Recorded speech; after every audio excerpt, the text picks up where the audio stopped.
Bonjour à tous, chers amis. Nous sommes à moins de 3 semaines de Rosh Hashanah.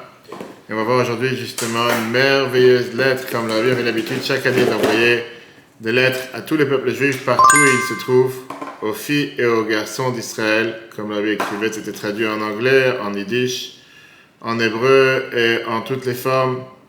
Et c'était avec les messages. Messages, qu'est-ce qu'on apprend de cette nouvelle année? Qu'est-ce qu'on apprend de Rosh Hashanah? Je pense que c'est énormément important en se préparant à cette nouvelle année, en se préparant à Rosh Hashanah, d'avoir ces messages et d'avoir la vision claire, surtout la vision basée sur la Chassidut, qui sont ces enseignements richissimes du Rabbi qu'on a eu la chance d'avoir pendant près de 42 ans, très très riches, qui te donnent la perspective, comment se préparer à Rosh Hashanah. D'ailleurs, ça suit le cours qu'on a eu hier soir, qu'on peut voir sur l'application eTorah, qui était comment avoir une bonne année, comment avoir une nouvelle année, comment s'assurer, avec quel droit on se permet de demander à Dieu, de lui demander de pouvoir avoir une nouvelle année, avec quel droit, je veux dire, Dieu ne te doit rien.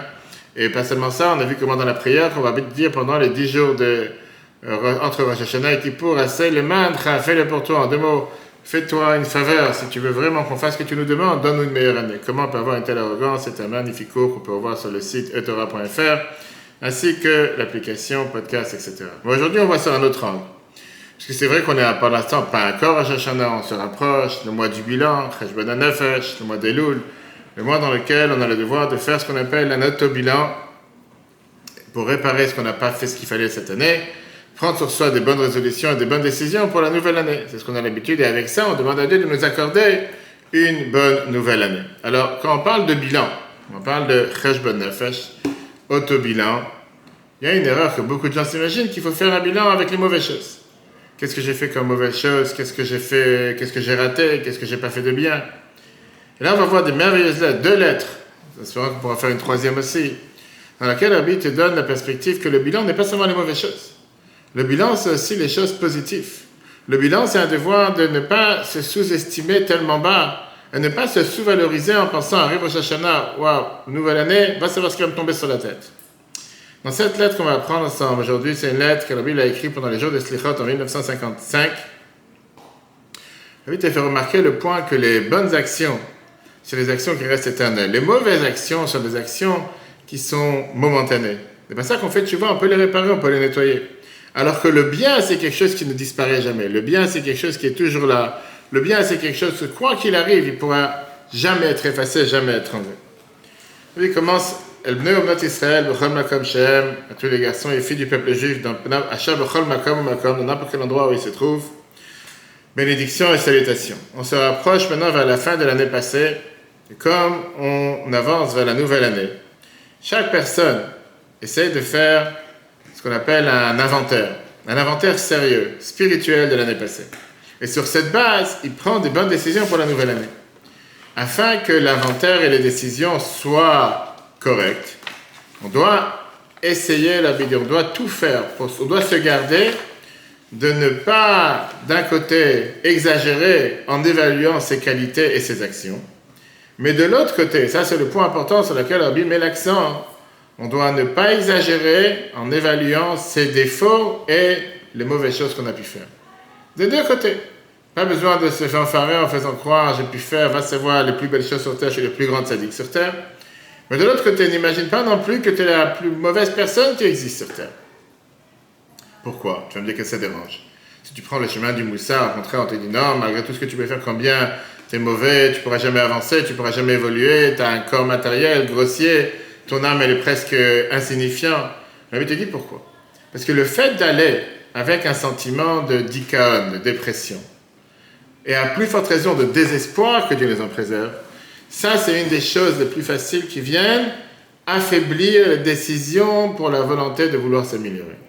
Si tu vas toute la journée avec un sentiment de désespoir ou de dépression, tu ne vas jamais être motivé pour faire quoi que ce soit.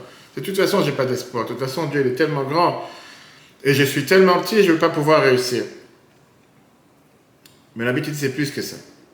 Si jamais tu ne vas pas exagérer en évaluant les manques, en évaluant les erreurs, et tu vas faire un vrai bilan, un Cheshbon Tzedek, avec un bilan sincère. Parfois, il peut s'avérer que le côté gauche, le côté négatif de la balance, il est trop grand. N'importe, quelqu'un dans l'année, il a pu, par exemple, la moitié de l'année, il a oublié de mettre les tefilin. La moitié de l'année, il n'a pas fait ce qu'il fallait par rapport à Shabbat, Kasher, pureté familiale, peu importe. Et Rabbi te dit que parfois, réellement, tu as fait un bilan sincère. Et il peut paraître que la balance du côté gauche est beaucoup plus grande. Elle pèse beaucoup plus lourd que le côté droit, le côté positif. C'est-à-dire quoi, là aussi, il faut que je fasse comme si ça n'existe pas. Rabbi continue, Gambe matzav kazé, même dans une telle situation, c'est interdit de laisser au sentiment de désespoir s'installer et prendre part à l'intérieur de ton système. Pourquoi? Parce qu'ensemble, avec un regret profond sur le passé et une décision sincère de vouloir changer à partir d'aujourd'hui et plus tard, que ça c'est le but du bilan. Le but du bilan, c'est pas juste pour faire un bilan, dire j'ai fait un bilan, mais le but du bilan, c'est pour pouvoir changer.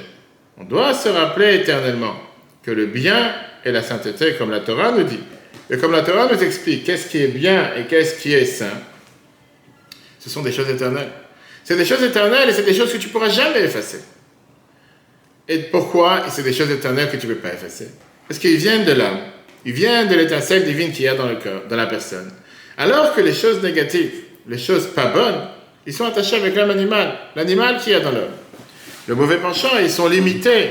Ils sont limités par rapport à l'action que tu as faite. Ils sont juste cette action, rien d'autre. Et donc, au final, ils vont finir par s'effacer et ils vont finir par être annulés. Et donc, si je résume, Rabbi te dit, les mauvaises actions, c'est des actions qui sont seulement momentanées. Momentanées par une vraie tchouva, par une tchouva sincère. On peut les réparer, on peut les nettoyer. Et donc, ces paroles doivent réveiller chacun d'entre nous. Peu importe quelles sont les conséquences du bilan sur l'année passée. Ça doit t'envoyer, Rabbi te dit, un clair sentiment d'espoir, un clair sentiment d'encouragement, un encouragement solide pour le futur. En sachant que les bonnes actions que tu as faites l'année dernière, ce sont des bonnes actions éternelles. Et c'est des bonnes actions qui ont fait rentrer la lumière dans ta vie, la lumière dans ta famille, la lumière dans tout le peuple juif. Puisqu'on sait très bien que tout le peuple juif est responsable, garant l'un de l'autre. On est tous attachés l'un à l'autre, on est tous une unité comme un seul corps. Donc même si parfois c'est des voiles, des épisodes qui montent sur une descente, que j'ai pas fait ce qu'il fallait, j'étais pas à la hauteur de ce que j'aurais dû faire. Pas tout, ou bien parfois on voit qu'on n'est pas devenu plus intelligent ou plus craignant Dieu. Ça veut dire au final, quand tu fais un vrai bilan, sincèrement et profondément, le bien dans le monde ne fait que grandir et se renforcer. Chaque année, chaque jour, chaque instant. Parce qu'à chaque instant se rajoutent des bonnes actions. Même quand il peut paraître que les mauvaises choses reçoivent plus de poids, c'est seulement momentané. En fin de compte, c'est obligatoire que le bien va l'emporter et que le mal va totalement s'annuler. Pourquoi? Parce que le Créateur du monde, parce que Dieu, c'est celui qui a fixé que, en fin de compte, tout le monde fera tchouva. Et Dieu qui est Marbel Isloach, que Dieu qui fait en sorte de pardonner, même sur des fautes qu'on a pu faire,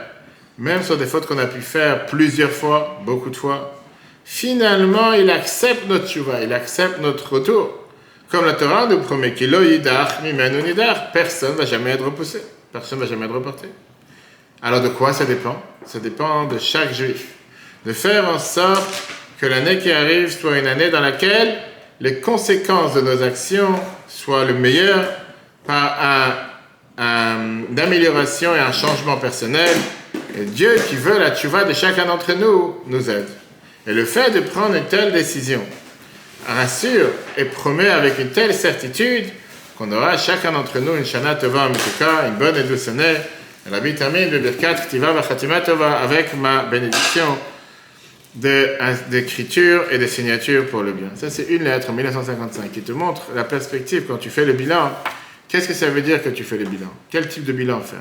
Et c'est vrai qu'il y a des gens qui peuvent être démoralisés, parfois qui vont se dire, je vais faire un bilan, pas forcément que j'aurai la meilleure, plus de 50% de bonnes choses, j'ai pu faire des mauvaises choses, pas forcément j'ai fait la prière comme il fallait, mais il a des zakats comme il fallait, des, je sais pas, schéma avant de dormir, schéma le matin, tefilin tous les jours. Je vous dis, t'inquiète pas, fais ton bilan. Mais sache une chose, les mauvaises choses ne restent pas éternelles. Les bonnes choses sont éternelles. Et au final, c'est le bien qui va prévaloir sur le mal. Tu n'as pas à te moraliser, tu n'as pas à tomber en désespoir. Avant, c'est le fait de prendre une bonne décision. Au final, c'est ça qui va faire que les choses vont t'accorder la meilleure année, comme on a vu dans le courrier. Une autre lettre qui va dans ce sens, une lettre que la Bible a écrite en 1976, 18 Elul. Et la Bible te dit encore une fois, quand tu fais un bilan, tu dois toujours faire attention à ne pas faire qu'un bilan des choses négatives. Fais un bilan des choses positives. Pas seulement voir les gens, quand tu parles de faire un bilan, c'est de voir où ça en tient. C'est comme d'ailleurs dans un bilan comptable, la même chose. Tu fais les rentrées et les sorties, tu fais pas seulement un bilan des rentrées et des sorties. La Bible te dit que des fois, en voyant les défauts que tu as, ça peut t'amener à une faiblesse ou à un désespoir. Parfois, faire un bilan des qualités que tu as, ça peut t'amener à une autosatisfaction. Tu te dis, non, je suis déjà arrivé à la perfection. Regarde tout ce que j'ai fait, regarde ce que j'ai fait en 1 an, 10 ans, 20 ans. Le vrai test, c'est de continuer à évoluer, à avancer avec joie et avec vitalité dans les mitzvot. La Bible écrit cette lettre le deuxième lundi de la paracha Nitzavim, 18 Elul. Encore une fois, Bnei Umnot Israël, Bechol Makom Shehem, à tous les filles du peuple juif partout où ils se trouvent. C'est des lettres que la Bible a envoyées au monde entier, au peuple juif tout entier, le seul dans notre histoire qui écrivait des lettres à tous les peuples juifs. Shalom Abracha, bénédiction et salutations. Vous savez très bien que le mois d'Elul, c'est un mois de Cheshbon Tzedek, un mois de bilan, d'auto-bilan sur l'année dernière. Et avec ça, un mois de préparation sur l'année à venir. Quelque chose qui est aussi le but, pourquoi on fait ce bilan. Pas seulement pour réparer, pour compléter ce qu'on a manqué, mais savoir et décider avec des bonnes résolutions par rapport au comportement journalier de toute l'année, quelque chose qui va se faire avec la nouvelle année, pour qu'on ait une année, le Shana Tova, en tout cas une bonne et douce année spirituellement, et donc automatiquement, ça sera une bonne et douce année matériellement. Au passage, dans le cours qu'on a vu hier soir, on peut revoir cette application Torah, on a expliqué pourquoi Rosh Hashanah, on se bat essentiellement pour demander des choses matérielles, pas tellement des choses spirituelles. Toute la demande de Rosh Hashanah, c'est d'avoir un bien-être matériel. Parce que grâce à ça qu'on a un bien-être matériel, on peut faire ce que Dieu nous demande spirituellement. Dans le mois d'Elul même, le 18 Elul nous ramène un souvenir, un encouragement par rapport à ces deux choses qu'on vient de voir, qui est le bilan et la préparation à la nouvelle année. Puisqu'on sait très bien qu'à partir du 18 Elul, qui est la semaine prochaine, la semaine d'après, oui, la semaine prochaine, on commence les 12 derniers jours de l'année. Et donc le bilan doit être un bilan profond, un bilan qui enveloppe tous les mois de l'année, un jour par mois, parce qu'on dit que les derniers 12 jours, c'est un jour par mois. Le premier jour, le 18 Elul, c'est pour le mois de Tishri, le 19 Elul, le mois de Cheshvan, etc. Et ça commence le 18 Elul. On sait très bien que Chai Elul, c'est aussi le jour, comme les rabbins nous expliquent, le jour qui doit faire entrer une vitalité dans le service de Dieu de tout le mois d'Elul par rapport au bilan et la réparation et surtout la préparation à la nouvelle année. Alors, on veut dire que quand tu fais un bilan en général, c'est comme un plan comptable. C'est des faits secs, des faits sans vitalité. Comment tu peux faire entrer de la vie dans un bilan? Un bilan, c'est un bilan. Tu prends des chiffres, tu prends des pages, tu calcules, plus, moins. Il n'y a pas de vie dedans. C'est des faits secs qui n'ont pas de vie, qui n'ont pas de vitalité à l'intérieur. Alors, tu sais comment tu fais entrer de la vie dans un bilan? De la même manière que tu ne dois pas oublier tes défauts. Pourquoi? Pour savoir ce que tu dois réparer. Et parfaitement. Tu n'as pas le droit d'oublier tes qualités pour les utiliser au maximum. Et surtout les exploiter au maximum. Faire le maximum de ce que Dieu t'a donné. Et même si tu fais les choses comme il faut faire, on doit toujours essayer de faire les choses avec une vraie vie, avec une vraie vitalité. Parce que tu peux avoir un juif qui est pratiquant, qui fait 3 fois par jour ses prières, qui met les tefilin, qui fait la tzaka, bref, mais il n'y a pas forcément de la vie dans ce qu'il fait. Le mois d'Elul vient te donner, qu'est-ce que ça veut dire? Chai Elul, a donné la vie dans le mois d'Elul. Quand tu fais quoi que ce soit, fais-le avec vie, fais-le avec chaleur, fais-le avec enthousiasme. Pas parce que moi je dois le faire, je n'ai pas le choix, je dois faire Shabbat, je fais Shabbat, je dois faire Rosh Hashanah, je fais Rosh Hashanah. Fais-le avec la vie. De l'autre côté, faire un bilan des défauts peut parfois t'amener à une faiblesse, ou plus que ça, un désespoir. Faire un bilan des qualités peut t'amener à un sentiment d'être rassasié ou d'être satisfait de soi-même et à la conclusion que je suis déjà parfait. Regarde, quand je me compare par rapport aux autres, je suis 1000 fois mieux que les autres et je n'ai rien besoin de changer. Quel est le symbole de la vie alors? Pourquoi on dit qu'il faut mettre de la vie dans ce que tu fais? Parce que quelque chose qui vit, c'est quelque chose qui grandit. Quelque chose qui ne vit pas, c'est quelque chose qui reste sans bouger. La pierre, ça ne bouge pas. Ça n'a pas de vie. La vérité, on ne parle pas maintenant d'une vie d'un végétal. Un végétal aussi vit. Un sommaire, ça aussi, ça vit. Une plante, elle vit. Un arbre, il vit. Le problème, c'est quoi? C'est qu'il fait du surplace. Tu vis en grandeur, en largeur, mais tu restes sur place. Mais on te demande de faire un bilan, de pousser, de grandir comme un vivant. Quel est le symbole, quel est le caractère d'un vivant, même un animal, différent d'un végétal? C'est qu'il bouge. C'est qu'il ne reste pas dans l'endroit où il est jusqu'à présent. Pas seulement qu'il bouge, mais il bouge dans plusieurs détails. Soit qu'il est prêt à changer sa nature, il change ses habitudes, il change tout son être. Quand on parle de quelqu'un de bien, on parle qu'il est déjà bien d'être encore mieux, d'être toujours encore mieux, avec une vitalité comme un juif, que la Torah nous donne le devoir, les shanot teva midota, changer le trait de caractère que chacun d'entre nous a.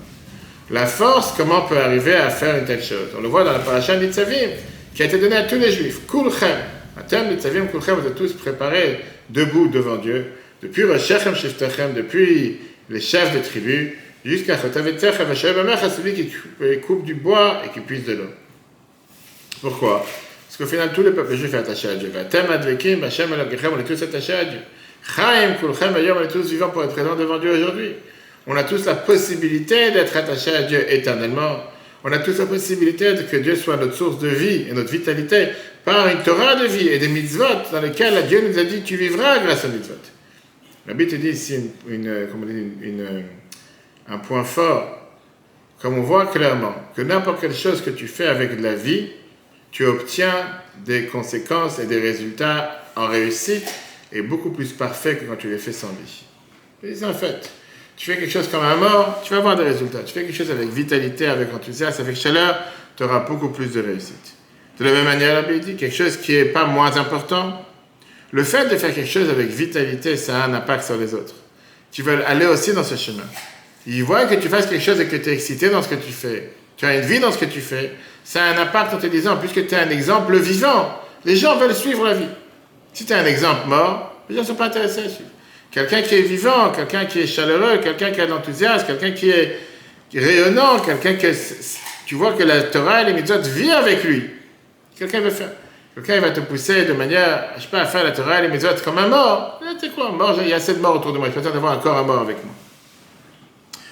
La Bible termine en te disant que Dieu fasse que chacun d'entre nous puisse utiliser cette opportunité des derniers jours de l'année, et à plus forte raison les jours de l'année à venir, avec une vraie vitalité, que ça amène à chacun d'entre nous, parmi tous les peuples juifs, qu'on soit inscrit et scellé pour le bien, les Shana Tova, en tout cas une bonne et douce année, les Chaim Tovim ou Shalom, pour une bonne vie et pour la paix, jusqu'à la venue de Mashiach, qu'à ce moment-là va s'élever tout le peuple juif, Bechavod, avec bénédiction, au Bibracha et avec honneur avec bénédiction. On a le temps une troisième. Et puis termine une troisième lettre, on verra si tu veux les semaines suivantes, les prochaines lettres. Et là, encore une fois, donc on a vu une lettre de 1955, on a vu une lettre de 1976, et une autre lettre du 18 Elul 1981, dans laquelle la Bible te demande et il supplie de ne pas exagérer dans l'évaluation du mal.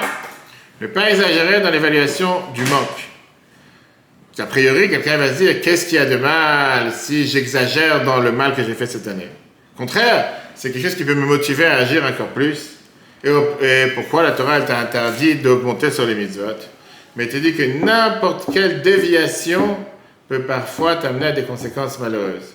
Et c'est pour ça qu'on demande de toi de faire quoi? De faire un vrai bilan, un cheshbon tzedek.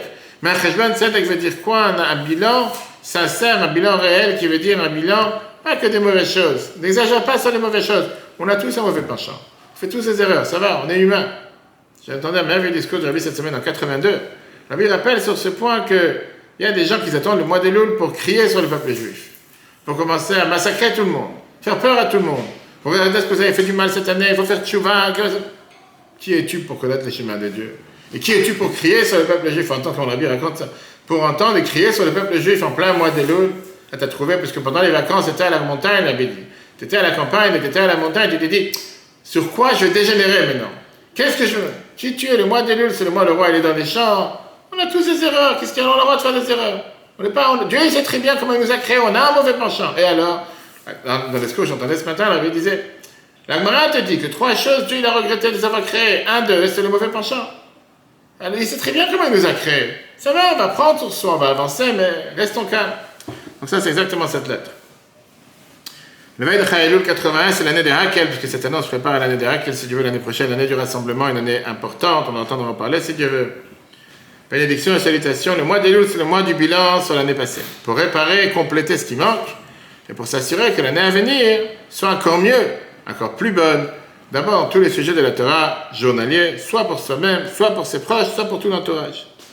Je te dis, quand tu parles de faire un bilan, ça doit être un bilan juste. Ni moins, ni plus. Tu veux dire, ni exagérer et ni diminuer, pour que la réparation soit parfaite. Et de la même manière, pour pouvoir ajouter pour la prochaine année. D'après l'ordre de la Torah, Ma'alim Bakodesh, on doit évoluer dans les biens. Que ça aussi soit parfait. Pareil par rapport aux mitzvot. On sait très bien que le bilan qu'on fait par rapport aux mitzvot, la Torah t'a donné le devoir, l'otosaf alav, l'otigarimenu. Tu n'as pas le droit de rajouter de mitzvot, tu n'as pas le droit d'en diminuer. A priori, l'Abbi dit, je ne comprends pas. Si quelqu'un va exagérer, si quelqu'un va faire en sorte d'exagérer tout ce qu'il a fait cette année comme bien, et son erreur sera qu'il a exagéré de trop, la conséquence peut-être qu'il ne va pas compléter ce qu'il n'a pas fait. Il ne va pas faire tchouva sur ce qu'il a fait de mal, à part le fait qu'il a ce sentiment d'orgueil et d'égoïsme et d'arrogance qui peut être parfois qui s'auto-value trop fort. Mais qu'est-ce qu'il y a de mal si tu diminues dans ton bilan la valeur de tes bonnes choses que tu as fait?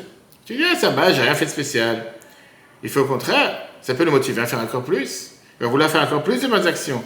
Et automatiquement, les conséquences, ce sera Ma'alim Bakodesh, qui veut dire évoluer et avancer dans l'acte de chasse, sera beaucoup mieux. Donc je peux comprendre que c'est mal de s'auto-évaluer beaucoup plus important que qu'est-ce que tu es. Ou de faire valoriser tes bonnes actions comme si tu étais vraiment le meilleur ange sur terre. Mais qu'est-ce qu'il y a de mal de se sous-valoriser? Qu'est-ce qu'il y a de mal de se sous-estimer? Alors, on veut dire encore moins, on ne comprend pas par rapport aux mitzvot. Pourquoi la Torah, elle a demandé une interdiction, tu n'as pas le droit de rajouter des mitzvot? A priori, le dit c'est contradictoire avec la demande de la Torah qu'on dit tous les matins dans les schémas 3 fois par jour. Bechol mo'odecha, avec tout ton bien, avec toutes les explications qu'il y a dedans. Ça veut dire Bechol mo'odecha, ça veut dire sans limite. Pourquoi je ne peux pas rajouter des mitzvot? Qu'est-ce que ça dérange? La Torah dit il faut prendre un étron, j'en prends 3. Mettre tes filines une fois par jour, je vais mettre 10 fois. Qu'est-ce que ça dérange? J'ai envie de faire plus. Le but explique, c'est très simple. Une des explications. Si quelqu'un s'appuie sur ses sentiments personnels, sa volonté personnelle, il peut très rapidement se tromper et faire le contraire de ce qu'il doit faire. Pas seulement par rapport à lui, puisqu'on est proche de soi-même, on n'est pas capable d'être objectif réellement, mais même par rapport à l'autre. Parce que le cheshbon, c'est avec le bilan que tu dois faire, et les mitzvot que tu dois faire, doivent inclure aussi la base fondamentale de la Torah, tu aimeras ton prochain comme toi-même. Ça inclut aussi l'histoire du bilan, que le bilan doit être un bilan juste, ni diminué, ni rajouté. Comme la base, que ça, c'est une règle importante dans la Torah. Alors, il dit, qu'est-ce que ça veut dire, tu aimeras ton prochain comme toi-même? Aimeras ton prochain comme toi-même, ça veut dire, puisqu'on sait très bien que s'aimer soi-même, ça ne dépend pas de quoi que ce soit, parce que j'ai trouvé en moi des qualités particulières, mais ça vient du fait que c'est moi-même. Pareil par rapport à son ami, comme la Torah nous explique largement. Mais avec ça vient l'enseignement de ne pas rajouter. Qu'est-ce que ça veut dire pas rajouter? Parfois, en s'aimant trop ou en aimant trop l'autre, tu peux parfois aider l'autre à faire une avéra, à faire quelque chose de mal. Et parfois même une avéra qui est légère. En pensant, bon, ce que j'ai fait un léger, c'est pas grave s'il a fait telle ou telle erreur. Ou bien quand tu vas vouloir réprimander l'autre.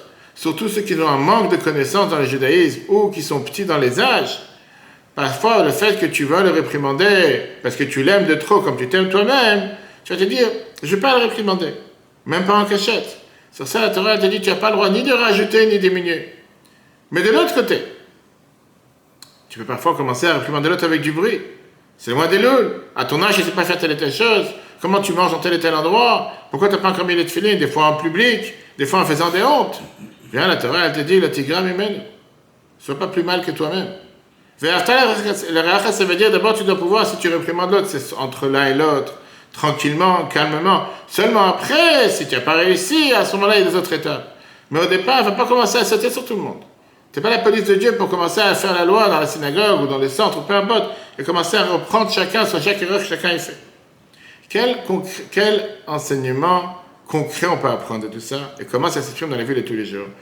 Surtout maintenant qu'on est à la période à partir des 18 Elul entre Rosh Hashanah et entre 18 Elul et Rosh Hashanah, c'est un jour par mois, et qu'on a le devoir de faire un bilan du comportement journalier. On te dit que toi, tu dois faire ton bilan et Dieu va t'aider. Surtout quand on parle d'Avat Israël, l'amour du prochain, que ce soit comme toi-même. Tu veux dire clairement, pas seulement aimer le peuple juif. On parle de ça dans tellement de discours. Il y a ceux qui aiment bien parler de Klal Israël, s'inquiète pour le peuple juif. Mais Reb Israël, inquiète-toi à chaque juif. C'est une grande différence. Il y a des gens qui vont parler pour la communauté, on se soucie de la communauté. Non, mais se soucier d'un seul juif, d'un individu. C'est comme la vidéo qu'on a envoyée dimanche. On a dit, il encourage les shluchim à aller dans les endroits lointains où il y a très peu de juifs. Ou des fois, tu peux t'imaginer que voir un seul juif, qu'est-ce que tu perds ton temps pour un juif? Va t'occuper de 300 juifs, 500 juifs. Tu vas parler un discours ou un cours pour une personne. Qu'est-ce que tu perds ton temps avec une personne? Et tu vois comment la vision du Rabbi, comment il a révolutionné la planète et comment il demande à ses shluchim aujourd'hui de t'inquiéter à un seul juif, une famille à la fois. Va voir avec tel juif, tel. Bien sûr, c'est plus facile de s'inquiéter au peuple juif. Mais va parler à chaque juif. Va entrer dans la situation de chaque juif. S'inquiéter à son matériel, à son spirituel et les aider concrètement. Avec ça, tu dois faire attention au point qu'on a dit tout à l'heure.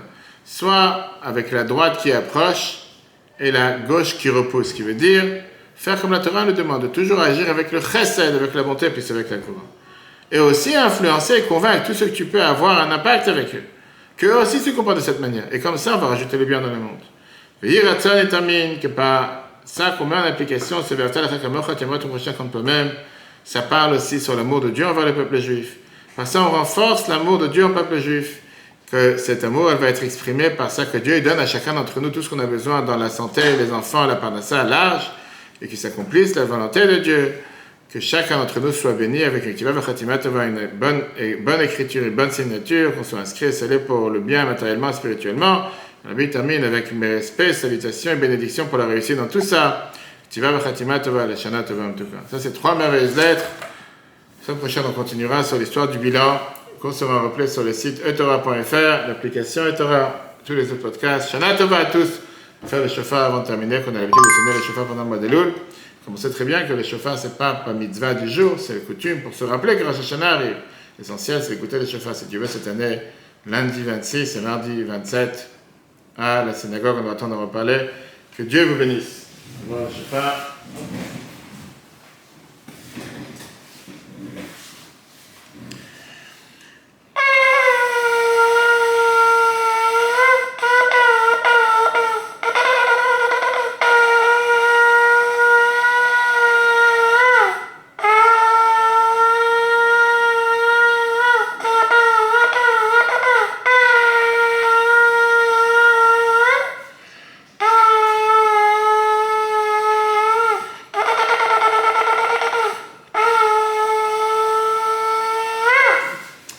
Shana Tova.